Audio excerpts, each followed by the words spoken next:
Okay, I just found out there's debate about removing XSLT from the HTML standard, and it's sparking some pretty heated discussions. Wait, seriously? XSLT? That's wild. I had no idea it was even still in use. What are the complaints about it? Right? So, the big issue is that this proposal seems to ignore existing use cases beyond just Chrome. It's kind of a big deal. Wow, that's surprising. I mean, XSLT has been a part of web standards for a while. Why the sudden push to remove it? Well, some people think it's outdated, and they argue modern JavaScript frameworks can handle transformations better. But wait, what if there are legacy applications still relying on it?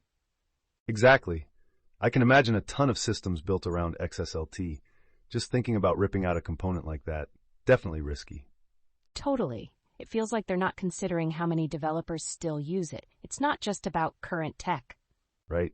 And it's also about the implications for accessibility. I wonder how this might affect users who rely on those existing systems. So true. It's about more than just clean code. It's about ensuring everyone can interact with web content as intended. Oh, and it made me think about how quickly standards evolve nowadays. What happens to user trust when things get torn down? Exactly. It's like if you were to take a familiar tool out of a toolbox without considering how it got there. That's disorienting. Ha! I like that analogy. It makes me wonder what experts in the field think are best practices for such major changes. For sure. Balancing innovation with stability is critical, but I think the disconnect comes from different user experiences. Right. Some developers might fully embrace new tech, while others could really struggle with transitions. And user feedback is essential here too. Are they asking users about these changes, or just pushing ahead? That's the question, isn't it? If they rush this, it could lead to a fragmented web. That's quite scary. Yeah. Think about the confusion that could cause. This is a watershed moment for web standards. Totally. And you have to wonder about how that impacts future updates. Will they be more collaborative? Right?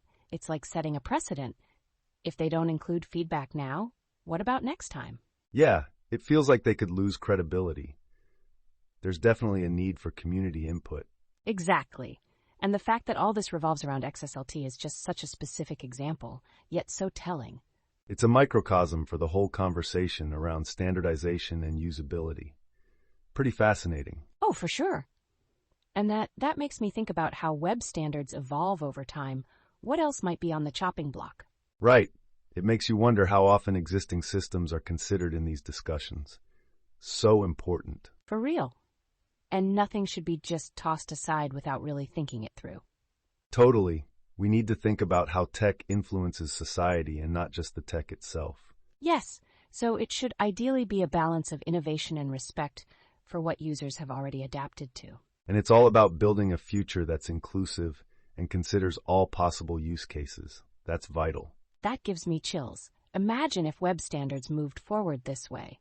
The possibilities are incredible. So tying it back to XSLT, it seems like there's a classic case of innovation and risk at play here. Absolutely. Sometimes revisiting the old can lead to very innovative developments moving forward. So if we put all this together, how do we ensure developers and users feel heard in this process? Well, maybe fostering a culture of collaboration in tech environments is key, right? Exactly, and that requires ongoing dialogue, not just in the tech community, but with users too. And maybe we need platforms specifically for this, where feedback is valued rather than brushed aside. That's a great point. It could lead to a more cohesive understanding of everyone's needs. So the real takeaway is about responsible evolution, which can set a great precedent for future standards. Definitely. I'm left wondering how else we can advocate for that balance in tech moving forward. Me too. It's like we've just scratched the surface of a much broader conversation about technology and community.